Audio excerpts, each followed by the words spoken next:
At the latest, since his successes at the World Barista Championships, where his coffees have been used by the winner, the second and the third, Jamison Savage has become a legend in the coffee scene. That's why I'm super happy that he joined us for a webinar that we organized together with Nucleus Coffee Tools, where we then deep dived into coffee production, especially on a high-level coffee production, coffees that are being used for championships.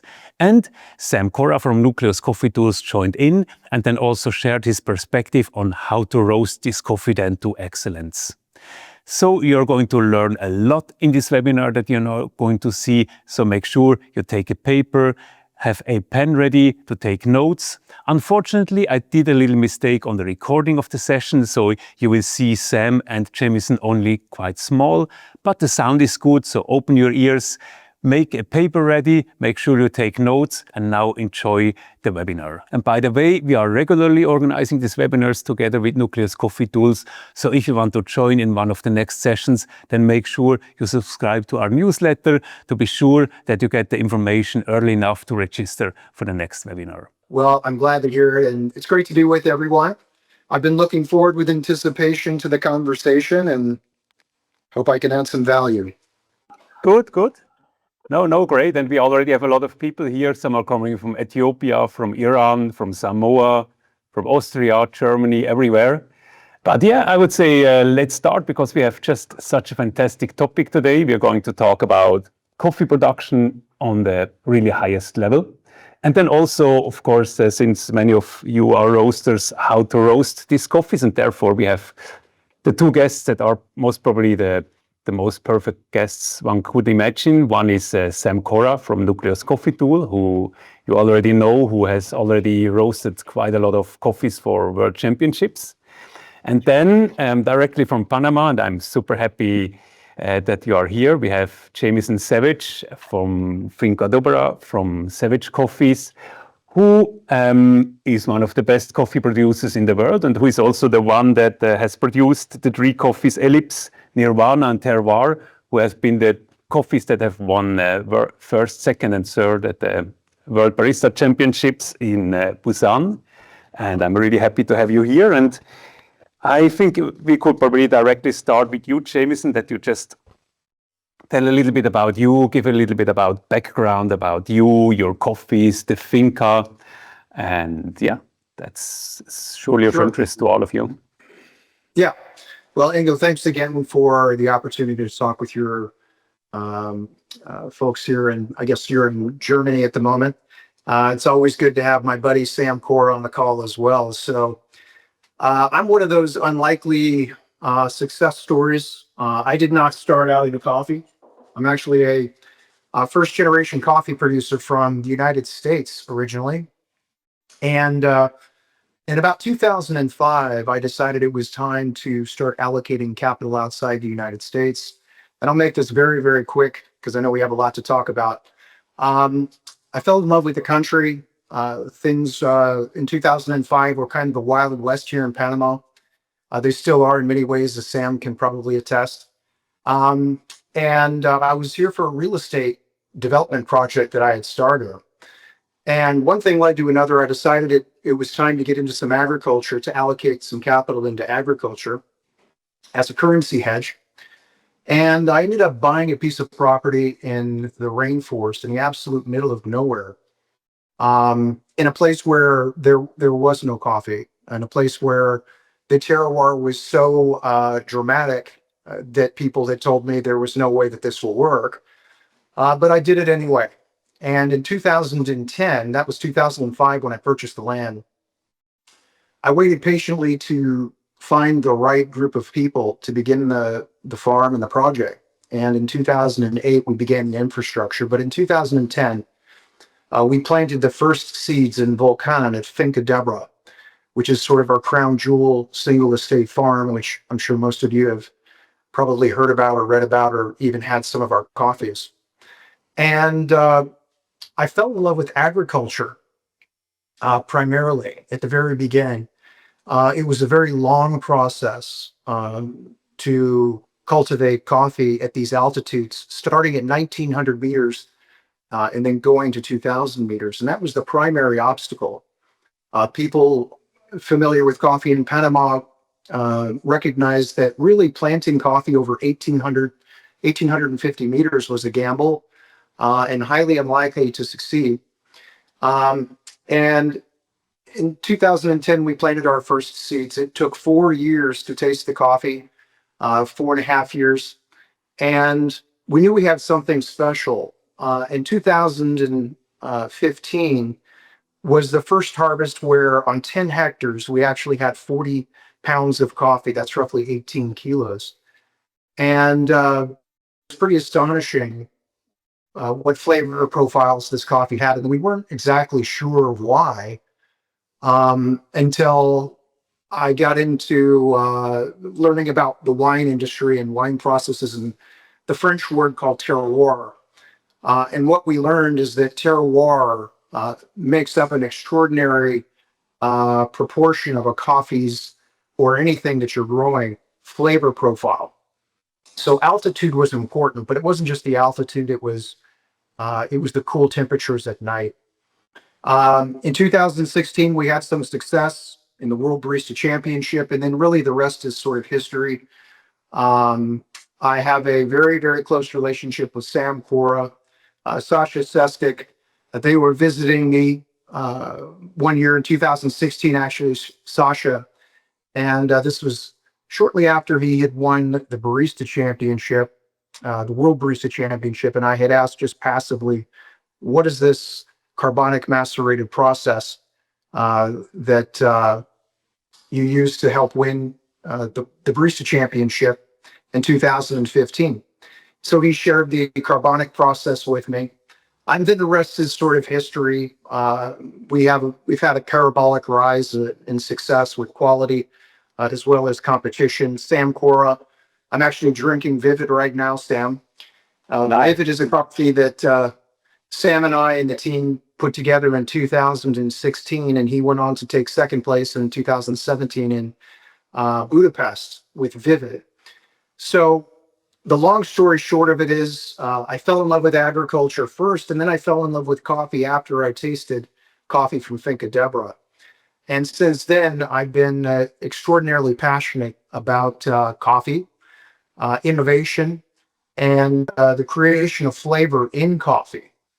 And it's taken me on quite a journey and quite a path. So it's been a lot of fun, and it's led me here to this conversation now. So I couldn't be happier. And I mean, there's so much inside of what you just said where we can deep dive. But just if I hear your story, say like in 2005, you haven't been a coffee producer. You went to a place that everybody told you is not ideal to grow coffee there. Then at the end, you grew such fantastic coffees. What gave you the confidence to start with coffee there, or where did you get the knowledge or the support of people around to start producing there? So that's a great question. As you all know, any organization is only as good as the people that run it and manage it. And I was fortunate enough to meet some very dedicated people who were very honest with me and did a great job to originally do infrastructure, create infrastructure, prepare the land to plant the seeds and all of these things. When it comes to production, directly, there is no school to do this. There are no books that I'm aware of anyway. At least certainly back then there weren't. And it was trial and error. And back, 2014, 15, really the only processes that were prevalent back then, of course, were natural coffees, wash coffees, honey coffees, maybe a couple of other processes. And through trial and error, you figure out very, very quickly what works and doesn't work, and you build upon those successes and failures.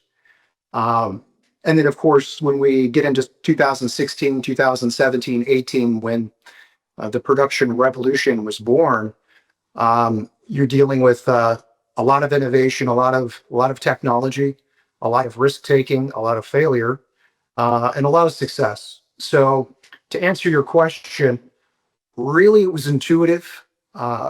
It was a little bit of direction when it comes to the foundational aspects of processing coffee, both on the wet and the dry side. And then from there, I did a lot of innovation and a lot of experimentation. And the relationship that I've had, through this process or through this journey with the different people that have entered my life, it has been absolutely imperative. I mean, without the people and the relationships that we've created and the success story, without those people, I wouldn't be sitting here. So in a nutshell, that's sort of the path to success. I wish it would have been maybe a little easier, but trial by fire and the Socratic method, so to speak, really brings you to a point where you have a catharsis in so many areas that inevitably creativity is spawned. It just happens for more reasons than one. One of them is survival. So, yeah. Yeah. And was it by purpose that you, yeah? I was going to say, if I'm just to add some things, I've, as Jamison said, has known him for the better part of a decade, been visiting his farms for the last 10 years. And I think that what you see is, and you can correct me if I'm wrong, but a lot of it is you need to listen and understand. Like when you have a coffee farm, it's entering a relationship and you need to have an understanding of the farm, listen and adapt. And the terroir and the plants and the place that you are will tell you kind of signs of what's working and not working. And the reason I'm bringing this story is, I would say in the last 2 or 3 years, definitely visiting, you can see how well the intimate understanding that Jamison has of his place, every step, every ounce of it, he's walked and understands it and knows how to manage it, that even in tough and challenging years, you see the trees thriving and producing really healthy coffee. And I think that only comes from intuition. Sometimes it's not something, as Jamison said, that can be learned. It's something about just being aware, listening, understanding, reacting, learning, and improving. And I think that that's the best case of 2016 amazing success winning, but maybe not sure why the coffee was so good. And it took another 8 years to turn the cycle, become confident, and not just win, but kind of sweepstake the World Barista competition by knowing how to create unique and interesting flavor profiles out of the raw material that you have, with the lessons and things that have been learnt over the years from the processing side, and having that harmony between terroir and producer so that it's symbiotic rather than one dominating the other, so that you get a fair sense of place, but also a fair sense of who Jamison is and the coffees he produces. And yeah, I mean, you've talked a bit, maybe that's a question for both of you, but Jamison could probably start, because you both talked a little bit about terroir and so on. So when it comes to producing these coffees, then what is, in your opinion, like the factors that influence the taste most or the quality most? Is it like the soil? Is it the climate? Is it the plants around, farming processes, varietals, or processing, or is it everything together? Or just to give us who are not coffee producers an idea of where the most influential factors are? Yeah, it's a great question. So I believe it all starts with the soils. And because I created a farm in virgin territory, those soils were not adulterated.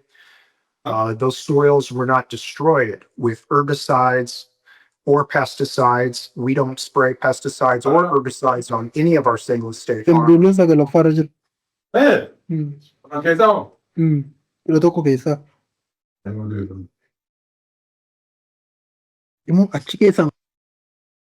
Yeah, hit your mute button if you could. So when we're talking about a healthy ecology, what we're talking about are soil conditions that are thriving, that have a tremendous amount of microbial activity, and that are undamaged by abusive uses of different chemical applications. And so the word terroir we're all familiar with now. I can't emphasize enough the impact that terroir has on our coffees. And when I say terroir, I'm referring to not just the soils, though. I'm referring to the indigenous trees, particularly nitrogen fixing trees. I'm talking about the cover crop. I'm talking about slope. I'm talking about direction, microclimate, rainfall, humidity. It is a very, very long list, but every one of these attributes has a tremendous impact on coffee quality. And as a producer, a variety-driven, terroir-driven coffee producer, I need to be in harmony with our terroir. And that simply means I shouldn't destroy it. There are no shortcuts. So when one shortcuts, what I'm referring to is spraying herbicide on cover crop to prevent certain foliage from taking over the tree, for example, batatia here, which is a vine. It's a beautiful vine that grows very quickly like bamboo, but very soon it can envelop the entire tree and literally cover it completely. So the soil's probably the first thing, and we could go on down the line, but I think I've kind of hit a few topics there and spent enough time on it, unless you have other specific questions. Sam is actually a wealth of knowledge in this area too, because of his background, not just in coffee, but in wine. Thanks. Yeah, for me, I think that, as Jamison said, I think it's very important location. He didn't cover it in his story, but before settling on the location for Finca Deborah, he walked several weeks in remote areas, every part of the land, to understand and find the right aspect, the right sun exposure, the right, nutrients, the right soils. I think also microclimate. The most interesting thing is, although we are often associating fantastic coffees from Panama, there is so many unique and interesting little nano and microclimates within, a certain 10-kilometer radius that alter and change the expression of coffees you get. I think that one thing that you'll feel the sense of, if anyone's ever so lucky to travel to the farm, is one, you go up quite high. The farm starts at 1,800 plus meters above sea level. And two, the way in which it sits in the valley, you have a very unique and interesting microclimate that is being created locally, that's, just for where the farm sits atop of the mountain. When I did my presentation, another thing I identified is the estate itself also has 3 unique climates or areas of the farm, which have different levels of sun exposure, different levels of shade, different, steepness and gradient where the sun will hit the trees. And I do believe that all of those factors combined bring a unique and, I guess, singular expression of one Panama coffee to the geisha variety before you even start to put the producer influence on in processing. 100%. And I'll hit on something just briefly on that. And that is the microclimate, as Sam said, is very unique. We've located 4 different microclimates, but as Sam has mentioned, Finca Deborah has this enormous valley. It sits on a valley, more or less, where we're getting northern wind exposure from roughly January through June, and then the wind switches and comes out of the south off the Pacific Ocean and then heads south. So we're getting interesting wind variations too throughout the year, one from the Pacific and then one from the Atlantic. And there's no doubt that that's a contributor to cup quality. And it also provides a very dry climate. We have approximately 1,900 to 2,000 millimeters of rain per year. That's about half of what it is in Boquete, which is the city or the town right around the volcano. So microclimate is very important, yeah. And in what perspective? Was it just kind of you're lucky that you have this microclimate, or did you take the microclimate and then you decided, for example, which variety? So, I mean, you have a lot of varieties that you work with, but geisha is the one you're most known for, so that you've said, for example, well, in this area, maybe Typica is not the best one, but the geisha is a perfect one, or how does it work? Yeah, so there are so many factors that happen fortuitously or on their own. then I could spend 20 minutes talking about it. I'll harken back to what I was saying earlier. I'm not an agronomist, or wasn't an agronomist. I'm somewhat of an agronomist now. Considering so few details that I knew then that I know now, the likelihood of success would be very, very low from a probability standpoint. So to answer your question, no, I didn't know that there was this interesting dynamic with wind patterns. These are all things that if I had planted a sophisticated weather station, which I have now, on the property and let it sit there for a year or 2 years, yeah, I'd probably have all of that data. But it actually took me 2 years to locate this particular piece of property. So I walked that area for a considerable amount of time. But no, there were many factors that I wasn't aware of and that I could have or should have been aware of. So I was very, very fortunate. But what we've discovered is that temperature is very, very important. Soil conditions are very, very important. And numerous other things related to terroir are critical to cup quality. I wish I could say I was smart enough to have discovered all these things.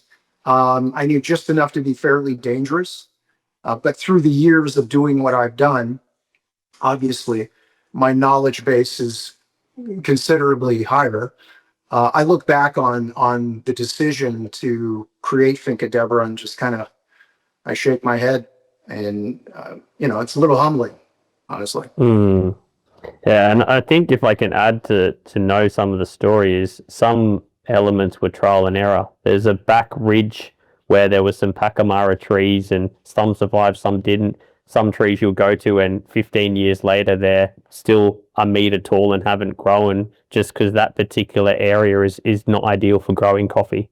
And I think it's one of those things that you try, you feel, you see, and there's some aspects of the farm which are newer planted, but they look like, they're fully established, big trees and healthy. So it matured at different rates depending on the different microclimates and different, I guess, aspects wherever the coffee was, whether it was more shade or more sun. So yeah, that's something that I've noticed as well with what was successful and what wasn't.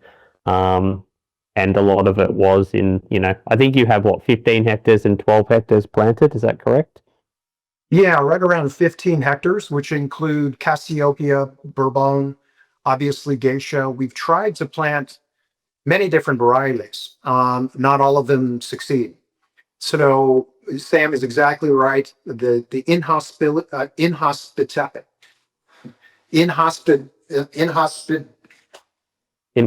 Yeah, it's a say it for me, Sam. Yeah. We're both struggling. Inhospitality. Pacamara was one of those varieties that really did not do well. Orange Bourbon did not do well. So, your terroir is so critically important that you have to marry up with your varieties. Panama is such a small country, and its ability to grow coffee is de minimis as well. And to think that this small country has the consummate, really, terroir for this variety geisha is really something special. People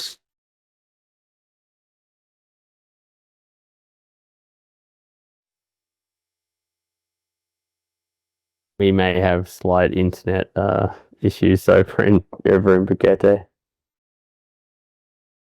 It'll come back. Yeah, here he is. Yeah, it's not a conversation in Panama without a couple drop calls, so you can bear with me. So particularly though, Panama obviously has made its name and has been recognized for exquisite geisha coffee. But we've had many different varieties that we've tried and that haven't succeeded. One that's actually succeeding very well right now is Cassiopeia, which is an F1, a brand new F1 that we planted about close to 3 years ago. This is flourishing in an area that not even geisha was doing well on. So we'll actually be able to taste that and share that this year in 2025. Nice. How is it actually when coming back to geishas with Elipse, Nirvana, and Terroir? Are these like, are this the same? Is this the same material? Are these the same geishas, just with different processing, or are they from different locations on the farm also? Yeah, that's a great question. So these coffees are all the same coffee. They are all off of Finca Deborah. And the way that I can bend flavors, it's more than just flavor, actually. I can bend acidity, even aromatics through production, through processing. And it isn't just on the wet side. It's on the dry side as well. It's very rarely talked about. All the emphasis has been on the wet side of production. I could do an entire discussion about dry side. But these coffees are all from Finca Deborah, of course. And at Finca Deborah, this year, we are actually going to segregate the different lots on the farm, because we do have 4 different microclimates. And people say, well, why did you wait till now? Well, it's been a matter of production volume that we've actually been able to do it now. It's taken this long. And Finca Deborah is now in full production. And it has taken almost this entire period of time since 2010 to get full production. So processing on the wet side obviously has an enormous impact on flavor profile. And can you tell a little bit more about the process of finding different processing methods? Because I can imagine that's I mean, still another huge world, especially now with this carbonic maceration and anaerobic coffees and yeast and everything. So I mean, and also you don't have too much coffee. I mean, you don't have like tons that you can play around with. What is the process of finding these new processing methods, or how do you do that? Well, it all starts with an idea, of course, and risk taking. And again, in 2016, Sash was here. We were tasting through coffees. After a long night of tasting through coffees, I asked the question, carbonic maceration, and that's what really spawned this entire, production revolution around the world. But it started with carbonic maceration. From carbonic maceration, it went into anaerobic processing, just general anaerobic processing. From there, I went into nitrogen processing. 2 of the coffees that we're going to talk today are actually nitrogen anaerobics.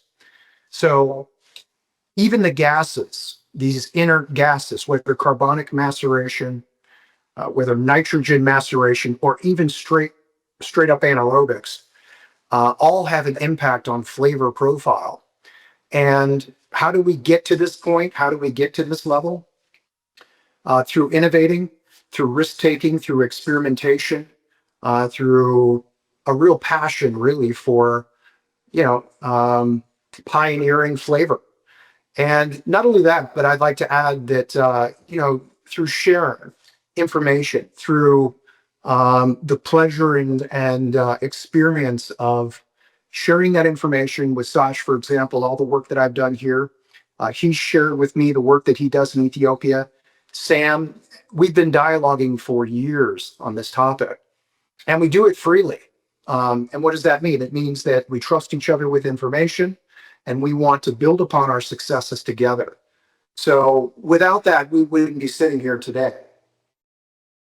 Can you tell a little bit more about these 3 coffees? I mean, like Terroir is a classic washed, and then the other 2. What is happening with these blends, like in the processings? So Terroir, which happens to be my all-time favorite of all of my coffees, is a classic washed geisha. And through that classic process, as most of you probably know, we depulp the coffee, we remove the fruit from the seed, and then we slow dry that coffee on raised African beds, my 3-tiered system, but in the middle of the bed system for 12 to 15 days, depends on the climate. So it's a slow dry process. All of the drying techniques that I employ are really since the beginning of my journey in coffee have been a slow dried process. We don't use guardiolas, the large machines to dry coffees. Everything is done artisanally with hands and with the sun. So that is the terroir process. If you're talking about Elipse, and that coffee, by the way, took third this year in the World Barista Championship, but won in 2016. The Elipse coffee, which won, is a natural nitrogen macerated Finca Deborah geisha with a washed finish. And I've sort of coined the term a hybrid because you have both a natural process inside the tank, but after we remove those cherries, after a period of time under nitrogen flushing, we wash that coffee. We remove the fruit and the skin. And then the second place coffee, Nirvana, is a Finca Deborah natural nitrogen macerated geisha. So much more fruit oriented, fruit forward. But I think, as most can attest, one of the things that I make it a point about our processing techniques and our coffee flavor profiles, we never want to exceed the line where we violate, so to speak, terroir and variety. So we obviously want to balance that processing. So those are the three coffees. Those are the three different processing techniques. And as I'm sure most of you or many of you have tasted, they are radically different in the cup. Mm. What is happening when you do this? I cannot really I don't really have an image of what's happening in the nitrogen flushing. So you have the coffees in the tank when it comes to washed, for example, and then how do you flush? How do this nitrogen flushing? How does it look? So the cherries are in hermetically sealed tanks. We do not use pressurization. What we realized very early on, and certainly with CO2, because CO2 is a very invasive gas. If you put the coffee under pressure, you're going to destabilize the structural integrity of the grain. You'll actually burst the cellular walls of the coffee. So the way that it works is you take perfectly ripe cherries, so at least we do, and we deposit those cherries inside these hermetically sealed tanks, and then periodically flush those tanks with either CO2 or nitrogen. All of these coffees have a very specific recipe. And once we dial in those recipes, we are able to replicate. It's just like a recipe that you would have, say, for a cake. Once you discover what that recipe is, you replicate it so that you have conformity and consistency every year. So you are flushing periodically. Obviously, most recipes are proprietary. We're happy to share the general overview like we're doing now. And after those coffees are flushed over a certain period of time, we remove those cherries. And depending on the process, that will determine the next steps with those cherries. How is the process of finding such a recipe? Do you have like tiny tanks and then you make like 20 different processings? You're going to roast and cup them and then you decide which one is nice and which one doesn't work? Exactly. Yeah. So you take those risks with smaller quantities. It's an arduous process. It takes a lot of time and due diligence and, of course, patience. And the reality is that a lot of these processes, we were only able to do a very small quantity in that given year when we discovered the right recipe. Because, for example, Nirvana or even Elipse, these coffees we learned about later on in the harvest cycle because they take a tremendous amount of time to finish. So by the time you're finished on the wet side, then of course you have to dry the coffees. And in some cases, these coffees take, 30 to even 45 days to dry. Now, by then I'm at the end of the harvest cycle. So then I have to wait a whole other year to conduct these processes again. And then maybe that's more of a roaster question because a lot of people here are roasters. Now we have these small samples and you have to nail them then also in the roasting in order to evaluate them fairly. How is this process being done? Sam, is that for me or you?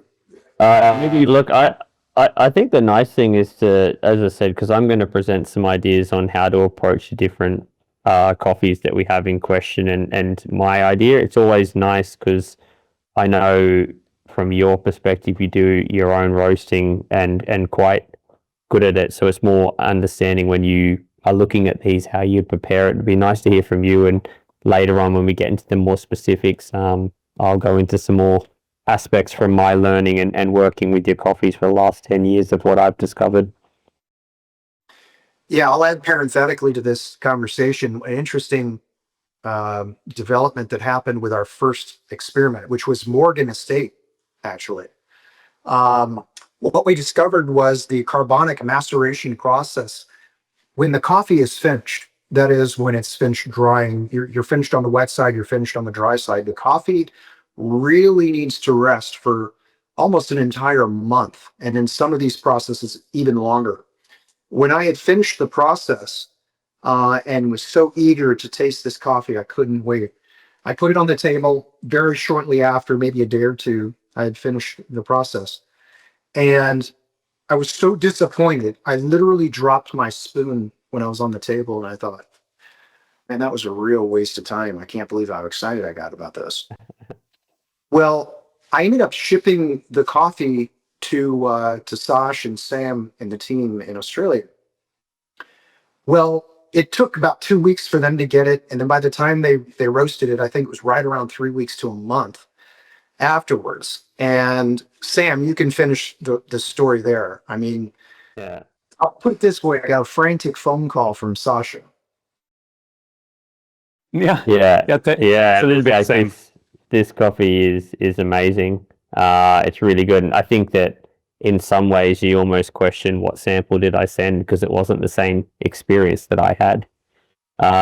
So I think the lesson in this one, at least for roasters and people working with coffee, is if anyone is familiar with the wine industry, sometimes fantastic wines are made, but they're not to be consumed for 5, 10, 20 years while they come together.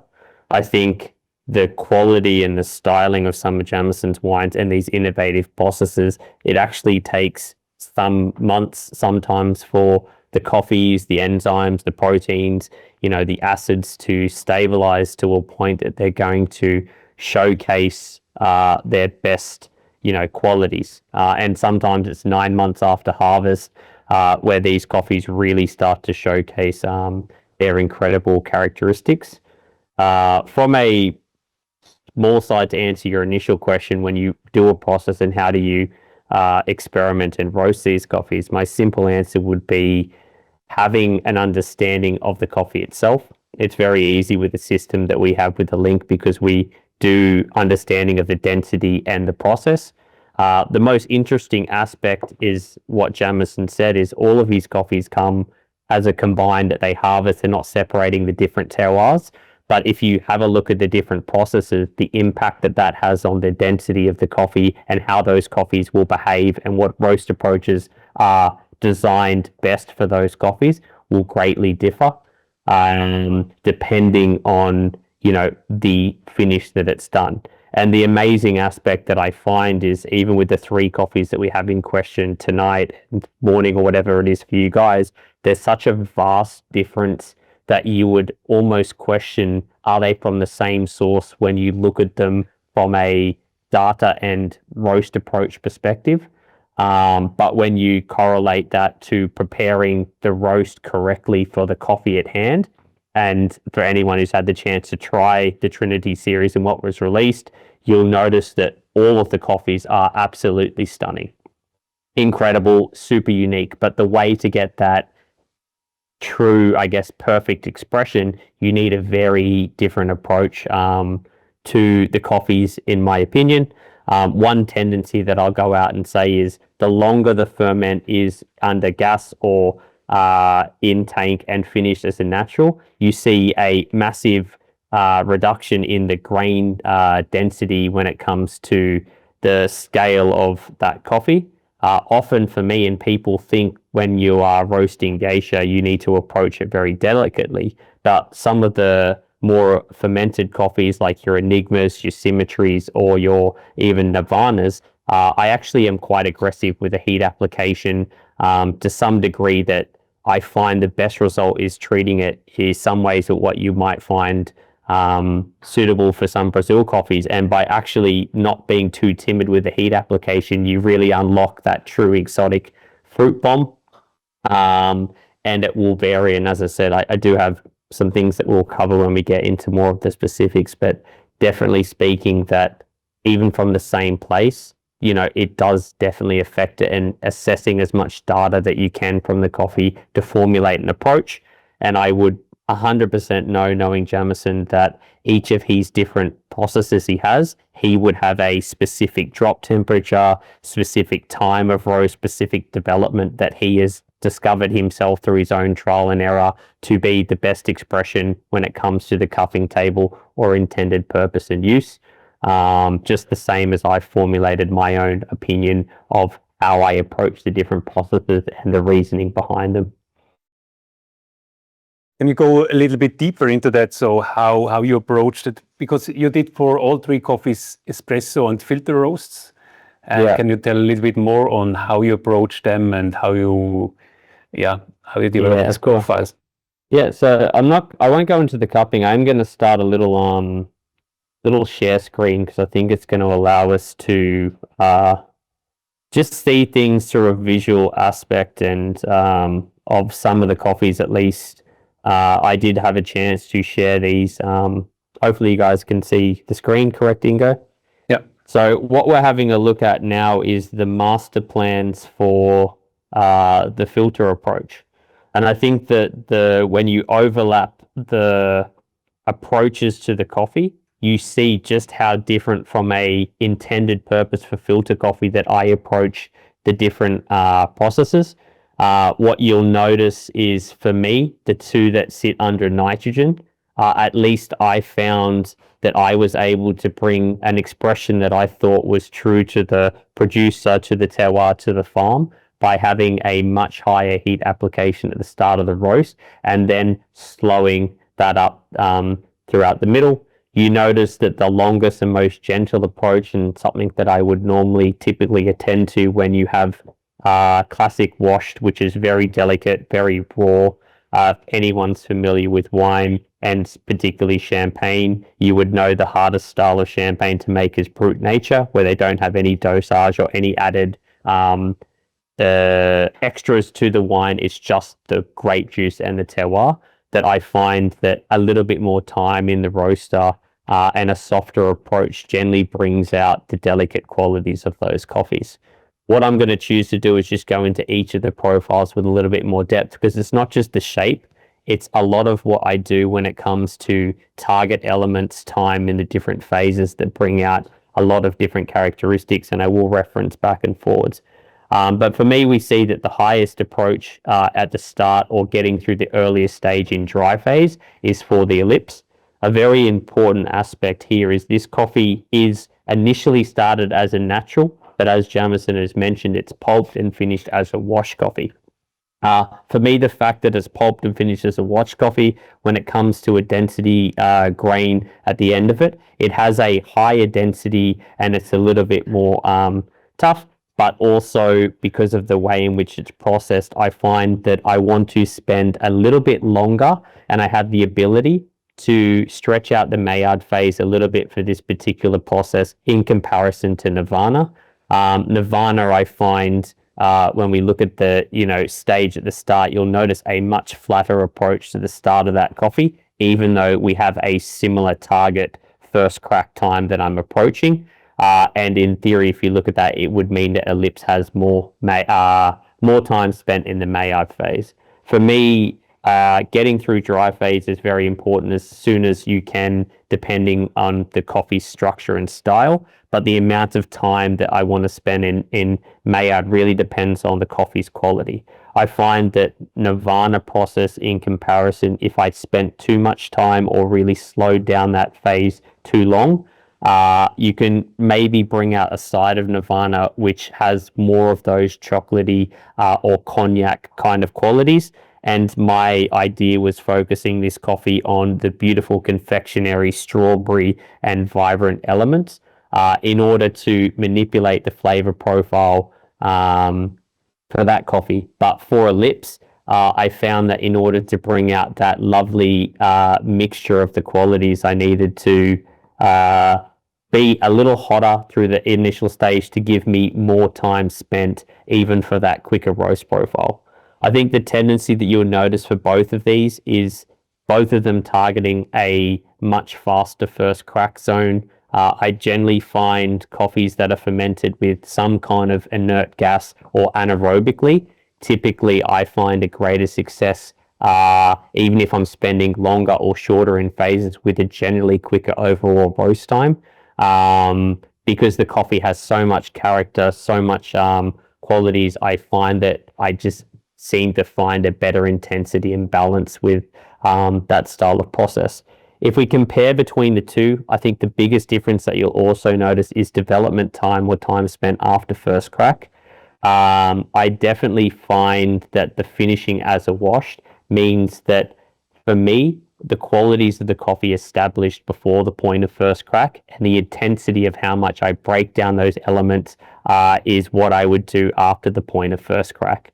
For me, at least from the Elipse perspective, I find that finishing it at a wash, the acidity and the flavor characteristics to bring it into balance, I had to spend a longer by about 10 seconds time frame for filter than I did for the Nirvana, which you can see is around that 40 seconds approach.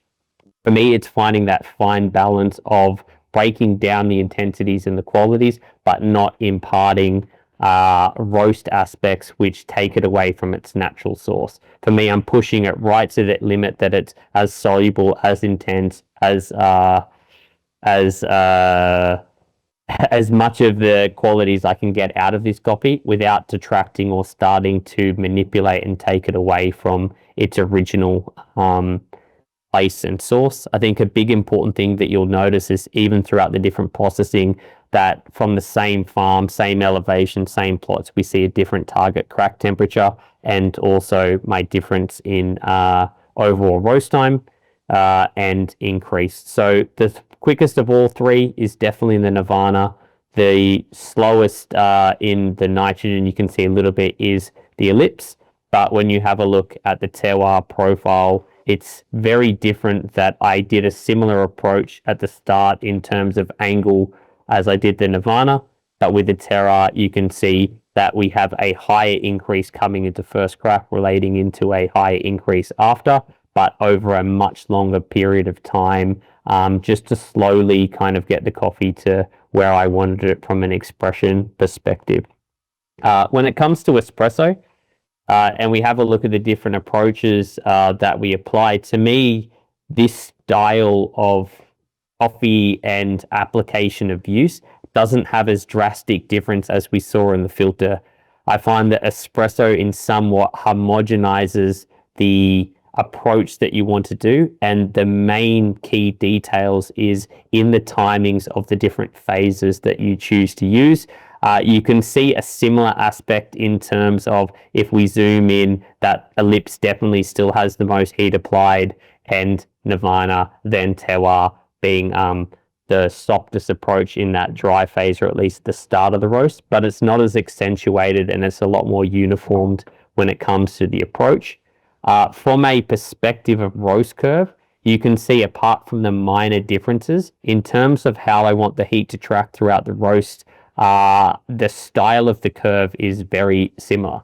But if we jump into the specifics about the approach, we can see that there's very different theory in place here. Some of these theories are definitely used from experience of working with Jamison's coffee on the competition stage. As he mentioned, when it came to the filter approach, I harmonized and developed a clear understanding of his coffee when I competed myself. And I've roasted a lot of these different processes for several competitors throughout the years, and been able to understand his coffee and how to get the best out of it from a perspective that, using my own experience for filter, when it comes to espresso, I definitely drew heavily on competitors like Hugh Kelly, who, you know, in 2017 had for 2 days what was considered the world's best espresso before the finals and the results, but definitely drawing on that experience for how we develop these profiles, and then using notes from friends, Mikkel from Jack Simpson and from Taka, and understanding their theories to kind of bring that into the profiles that we developed from the espresso side. So not only was it my experience, but also trying to draw for the users who got to chase the Trinity series as much as a approach stylistically that was used that would give some authenticity to the World Barista stage and how well these coffees did. It was really nice to be able to share these profiles that I developed myself with Jamison in Copenhagen and allow him to try the expression of these different coffees. So we'll jump into the espresso. What we will notice is for the two wash finishing coffees, and I'll jump through them quickly, a very similar approach when it comes to the style of development. Both of these coffees are what you would call more classically developed coffees that sit in that 18 to kind of, 20, 21% developments, which is more typical of what we would see as that more older style of coffee or traditional, where we're focusing on a significant portion of the roast post-crack. The big difference is the new stage coffee, which is the Nirvana. And this is stylistically driven off a roast plan and style that I nicknamed Ben 10 or Ben 12. And it was an approach that we used for Hugh Kelly when we used the coffee that we did in 2017, where it's a very extended Maillard phase. So you can see it will have the latest first crack of all. But what we sacrifice is we stretch Maillard, but we shorten development. And for certain coffees, you can manipulate the flavor expression that you don't need development after first crack in order to bring balance and togetherness to the coffee. It's actually using the phases in timing that, since I've delayed first crack so long and spent so much time, I can do a really short development phase and still bring balance to that profile. So we will notice that that profile is very weird, very unique. And a lot of people say, well, is it espresso? The thing that people need to consider here is it's like a chef.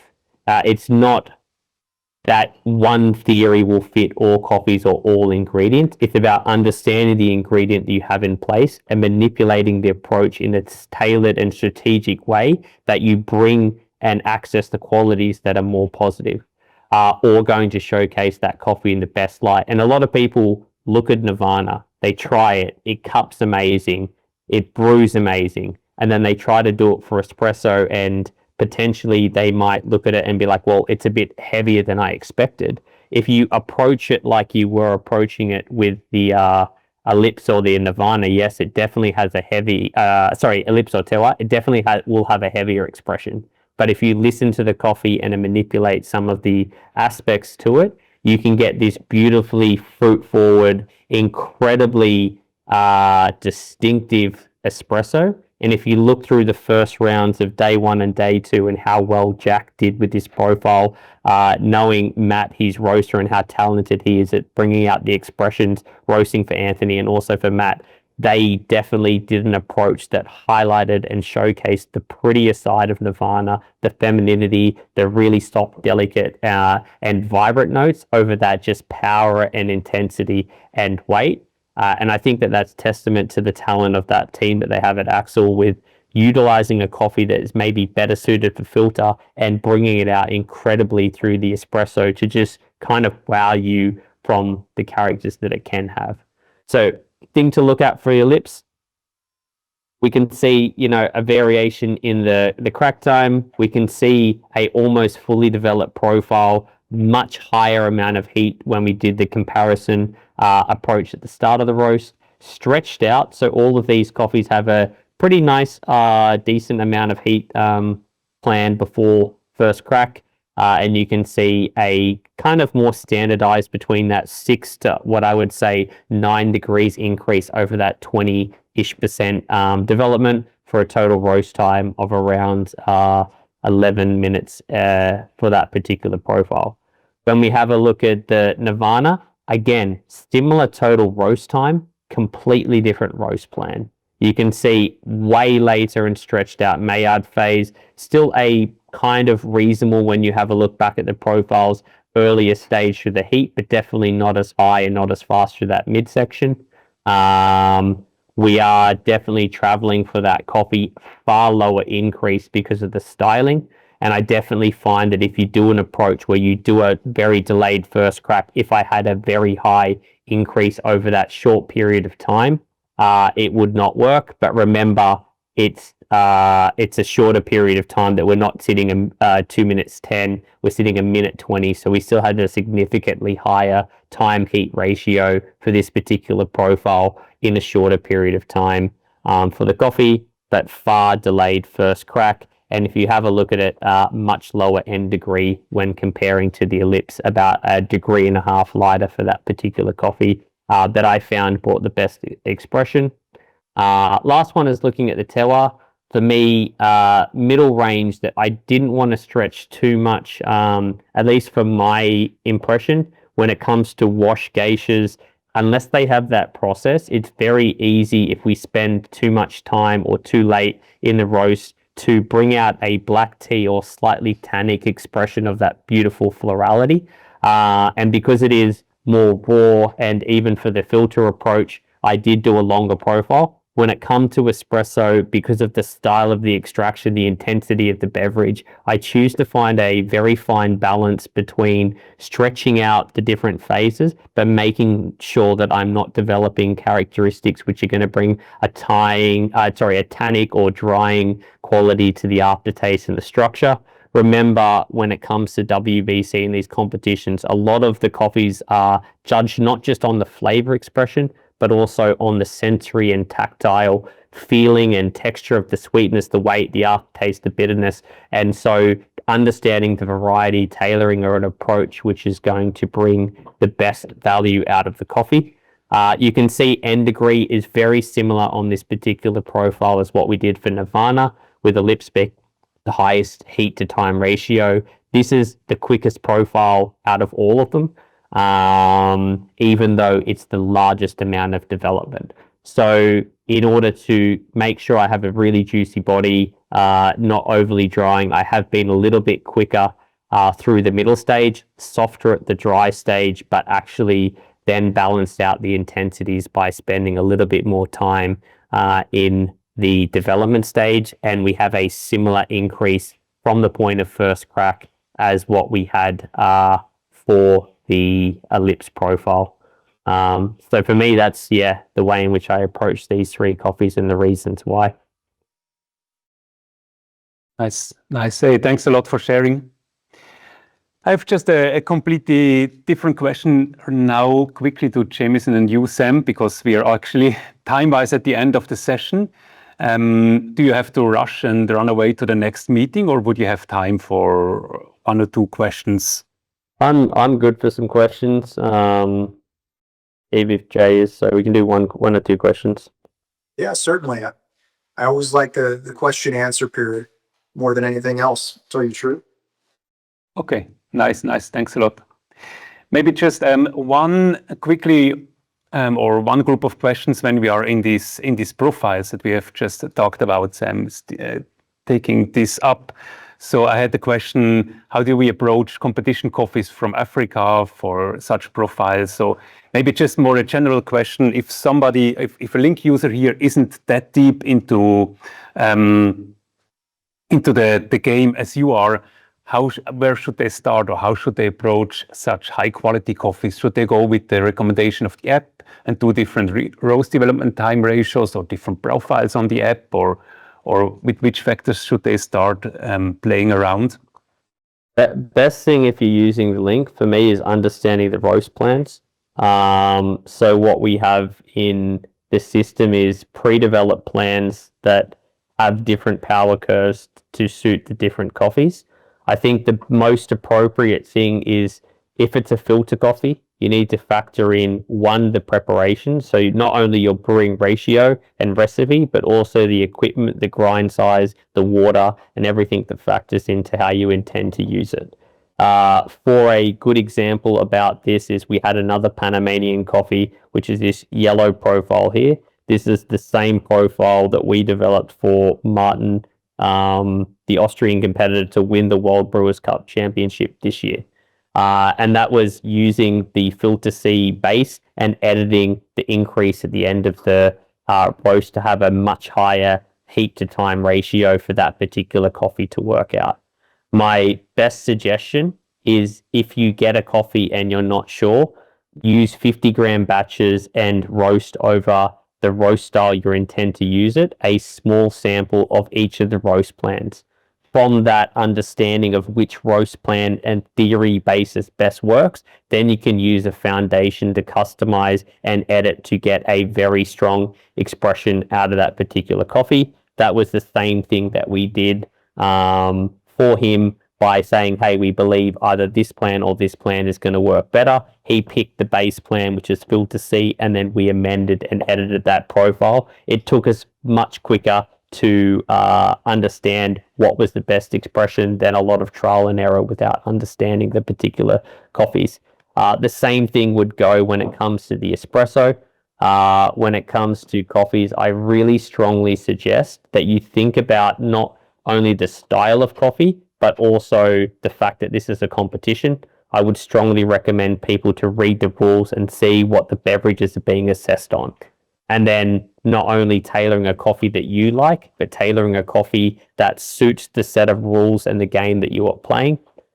If someone is focusing on the Link, we definitely would be focusing on what we would call the DE and F plans, which are focused on depth, balance, and texture.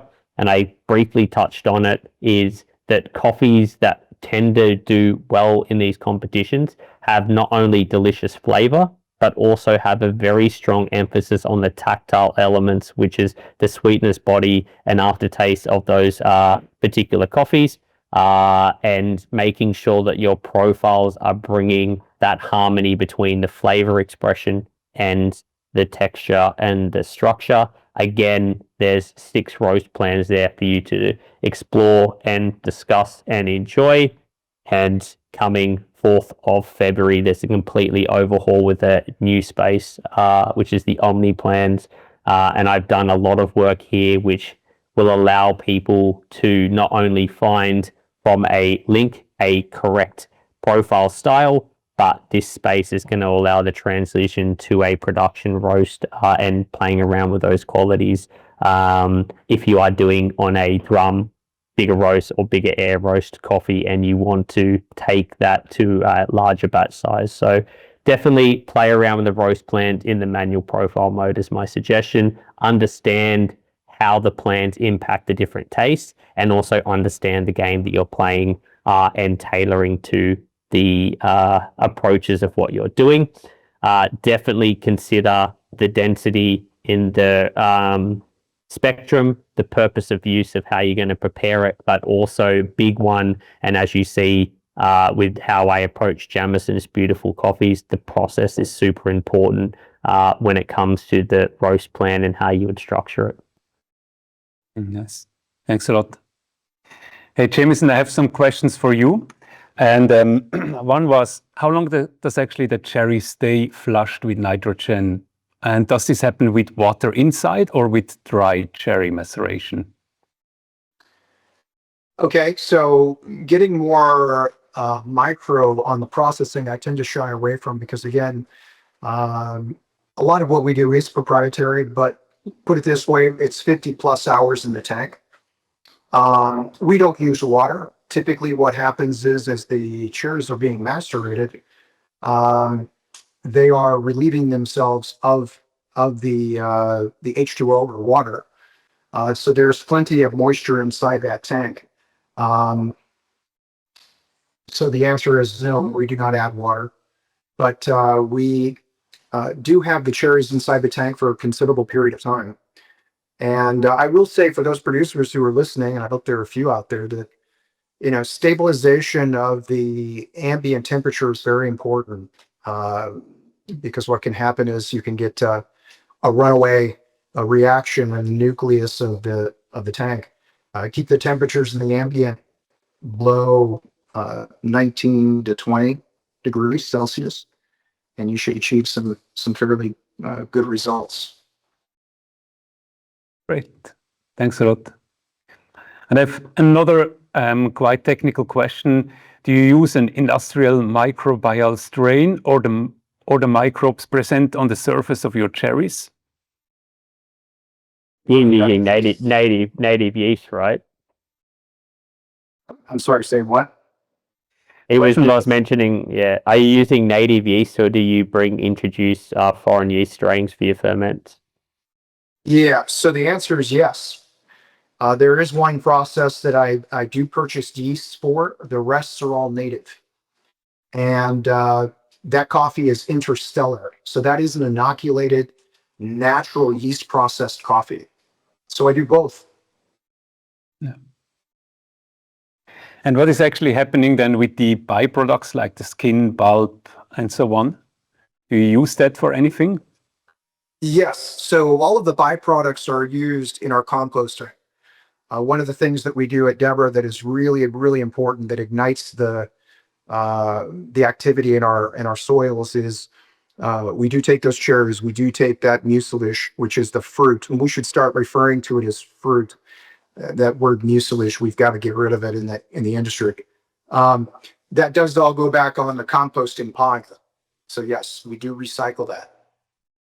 Okay, interesting. Also, another thing that he won't say, but he has Savage coffees and they make great products out of the skin or the cascara.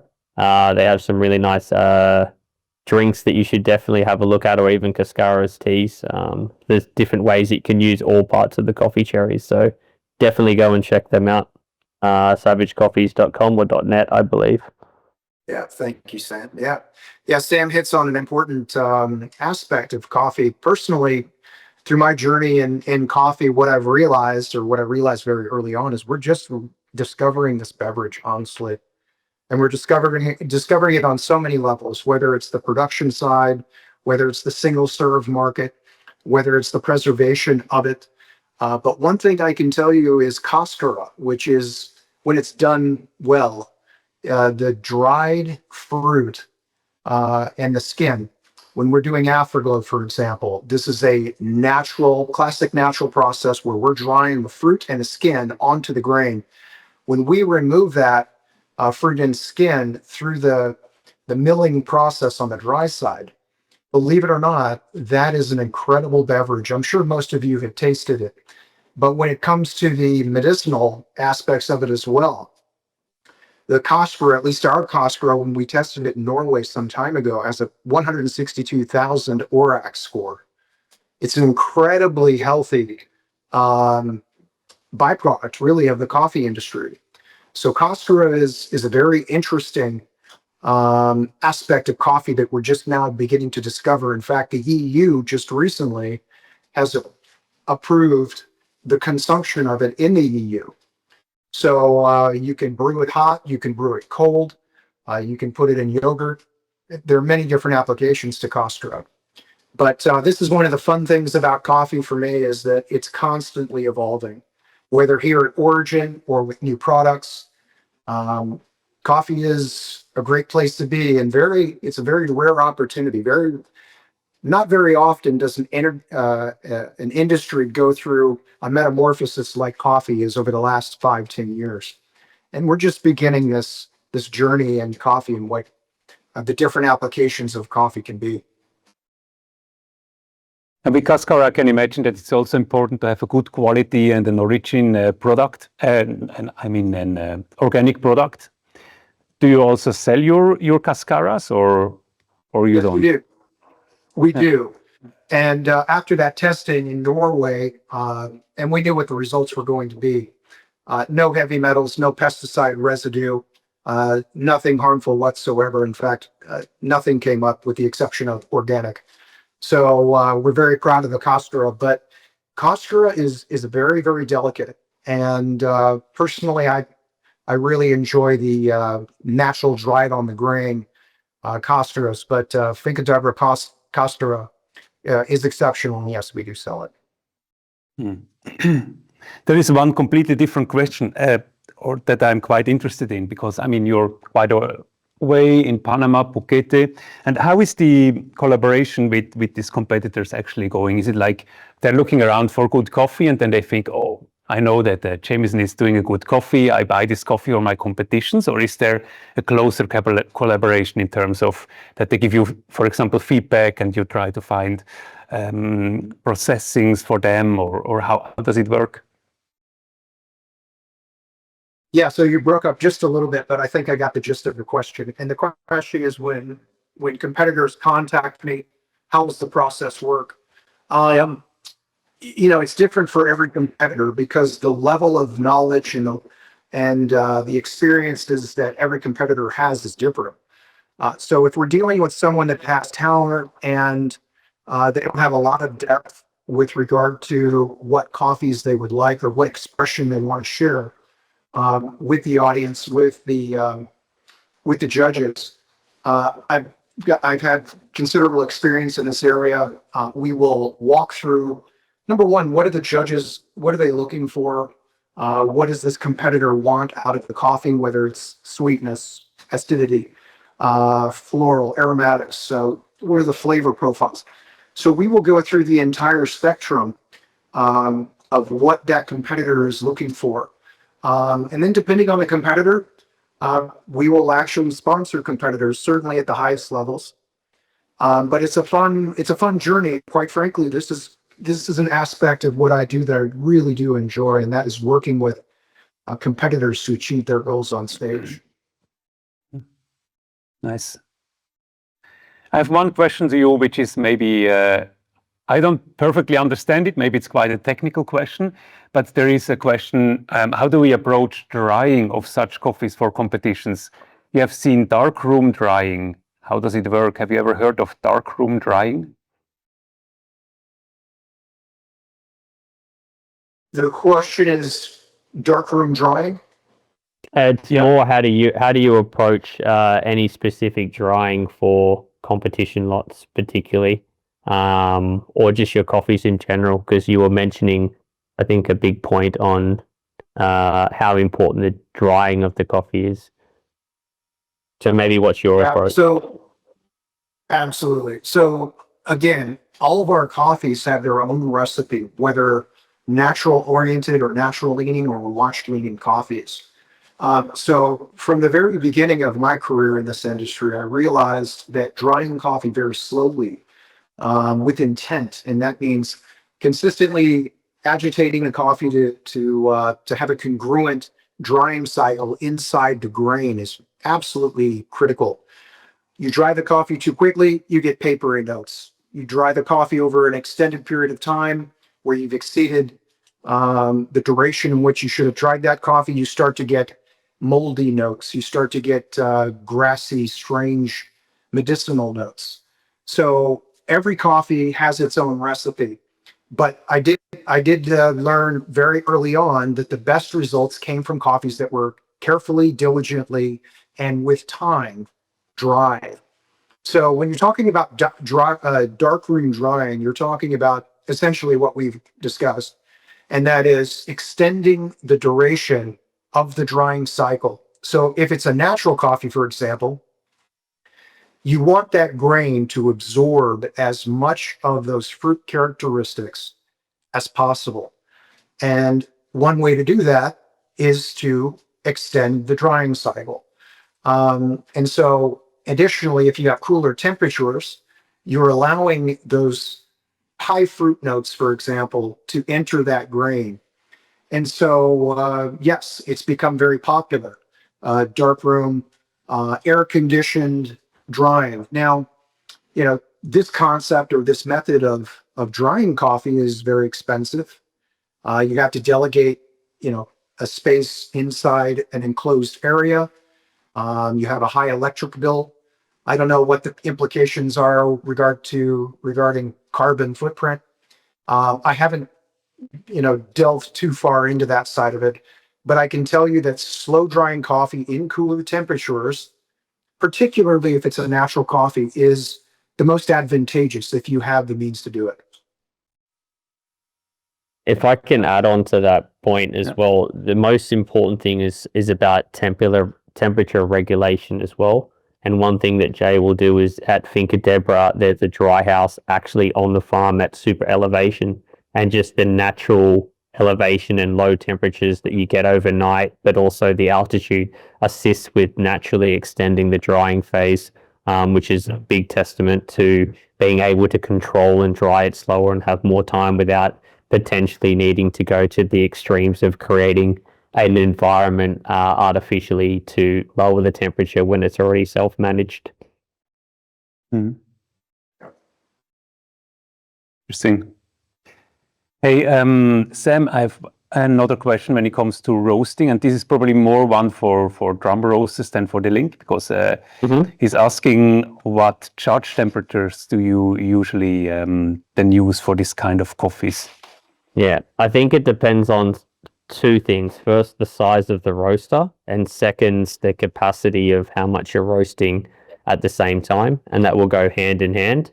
A little example from experience is potentially when we're preparing Hughes coffee for Seoul, we roasted that coffee at a very low charge temperature of 140 degrees, I think it was, and a long kind of minute and a half heat soak before applying the temperature. But that was a 15 kilo roaster and a 3 kilo batch of coffee. So the uptake of the heat was very quick. If I was to roast that same coffee in maybe a 10, kilo or 12 kilo batch, which was larger, I would naturally need to do a much higher drop temperature in order to balance out the target turning point that I was trying to achieve in order to balance my phase timing.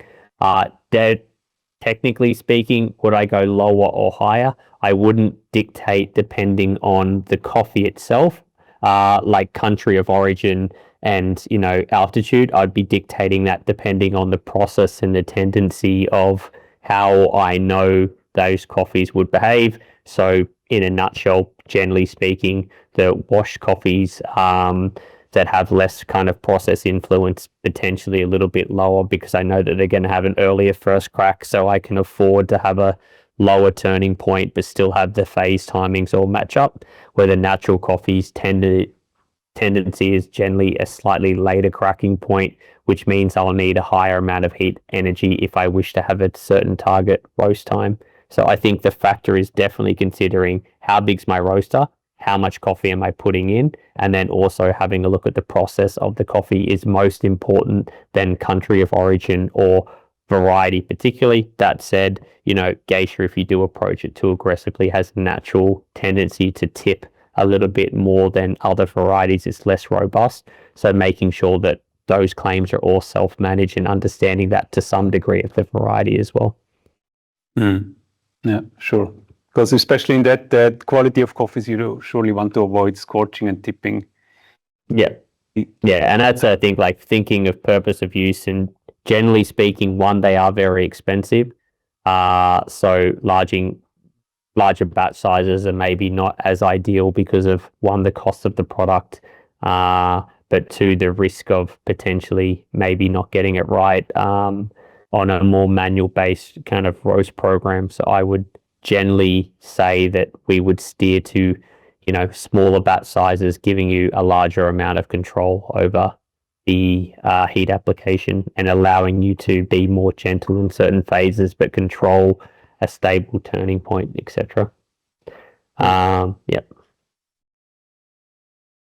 I also had a roaster question here, and he asked, what is the best way to build pressure inside the coffee while roasting, and how does it impact the taste? He said here, once roasted a coffee with an espresso E-profile and even didn't really hear the first crack. So can you influence that? Yeah.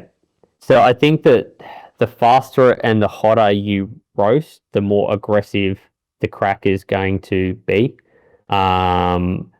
Generally speaking, it is often harder on systems to hear espresso because of the time duration and heat application being softer and less aggressive.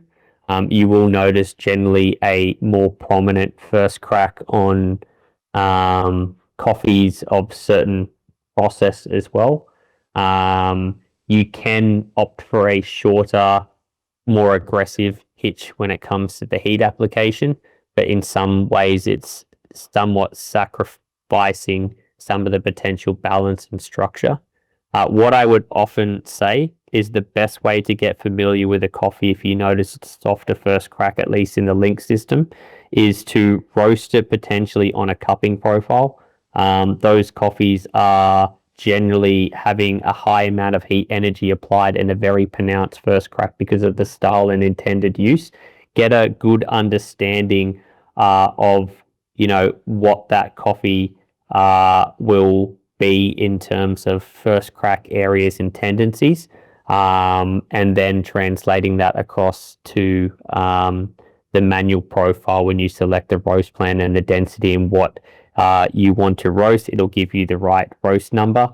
But the nice thing is if there's any tendencies of earlier or later than the default crack, that you can use the advanced dial-in function to figure out the difference of how many profile numbers up or down, and the same will directly translate across to your espresso profile. So that way you can have the correct profile, maybe set the priority into time over relative to first crack, and let the system just run through its automation rather than hearing something that's going to be quite soft and difficult to hear anyway. Yeah. I had also one question, which is on the Link espresso profiles. If one wants to roast the coffees a little bit darker, how should they approach the profiles? Because he said he's scared a little bit if he was stretching the development time to get in a position where he's baking the coffee. Sure. So what I would look to do, I'm just going to open it up and let me 1 second to escape that. I will just actually show you a quick way live of how I would edit that. I don't have it connected because I wasn't prepared, and do apologize for the mess, but let me just open up a profile for you. So I'll pull up one of the profiles when I can find it. Sorry, there's a lot of mess here. So let's say we're going into this 100-gram profile espresso, and let's say we take the terroir as the basis. So we have the profile here ready to go. Best thing that I would look to do is we want to increase this number. So, okay, he wants to take it in 20%, a little bit darker than what I've intended. So I would bring this number up. Let's say he wants to take it to 10, like that. Then we need to move the points here. It's better instead of dragging the points to edit down the bottom. So I would say I'm just going to increase 9. Let me just go by increasing that up. So I'm going to bring back the balance back to 10%, 20%. Going to use the magic smooth all point function here. And just, it'll take a couple of small adjustments to get it exactly correct. But we can see one more smooth point, we should be correct, and just dip it down a little bit on that point. We've increased the time for the same development. So we've got now a more dark profile. I would then click on the save to roaster and then load that through my user inbox, and I've managed to achieve the roast degree I want by keeping the development percentage within recommendation. Okay. Thanks a lot. Perfect. I think we have probably time for one last question, and then we've covered really a lot. And this is then about the Euroast set. What's your recommendation? Because, I mean, at the end, it's 100 grams in it. So should people then just take this 100 gram and go for the profiles you recommended, or should they divide it into 50-gram samples and then...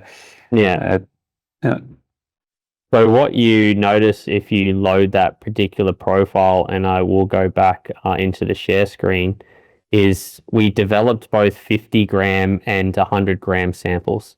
So the idea is you can choose yourself how you want to utilize it, and also whether you want to see the coffees as cupping, espresso, or filter. And it's really up to you if you want to see the coffee over 3 different uses by cupping the coffee and potentially filter brewing it, or maybe you're more espresso focused. You can choose to split between the different roast styles quite easily and the different batches depending on your intended use. If you're just using it through espresso, it would make sense to roast it at 100 grams unless you tend to savor it and have a small amount every now and again. That way you can roast 50 grams over several occasions and stretch out your intended use. So I would say it really depends on what you hope to get out of the coffee. There is custom profiles for both 50 or 100 grams that come with the actual QR scannable code, so that way you have the profiles preloaded and amended for the batch size, so that's all factored in. All of the variation that you would need to know for the different tendencies is all factored into the profile. So it's really up to what the user wants to do. Yeah, nice. Thanks a lot. Hey, and also really thank you very much, Jamison and Sam, for joining in and sharing all your knowledge and information. And anyway, thank you for everything you're doing for the coffee industry, your transparency by also sharing all the knowledge you have. Thank you for taking your time this evening. And then, of course, also thank you for everybody that has joined. It was super nice having you from all over the world. And I wish all of you a nice day, nice morning, nice evening. Yeah, just a quick thank you to everybody who's watching and listening. This has been a great journey, and we're at a whole nother level now. So thank you for watching. Thank you for listening and your questions. Sam Corra, always great to see you, mate. And Ingo, hope to see you sometime here in Origin. It'd be great to have you. Nice. Yeah, looking forward to. Well, thanks a lot, Jamison. Thank you so much, guys. Thanks, Jay. Thanks, Ingo, and thanks, everyone. As always, it's such a pleasure to jump on these calls every month, and such a privilege to have good friends but incredibly inspiring producer sharing his wisdom and knowledge. So it never gets old, even after 10 years of being around Jamison, listening to why and how, and he gets those wonderful coffees that we all love. So thank you so much. Thank you. Everybody. Bye, guys. I hope this video was fun to watch and you learned a lot. We are organizing these webinars with Nucleus Coffee Tools quite regularly. So if you want to join one of the next webinar sessions, then make sure you subscribe to our newsletter. You find the link down in the description to make sure that you get the info early enough. And if you want to know more about the Link Roaster, then have a look at our website. You find the link down in the description, or always come back to me. I can give you detailed information about it. You find my contact on roasttravels.com.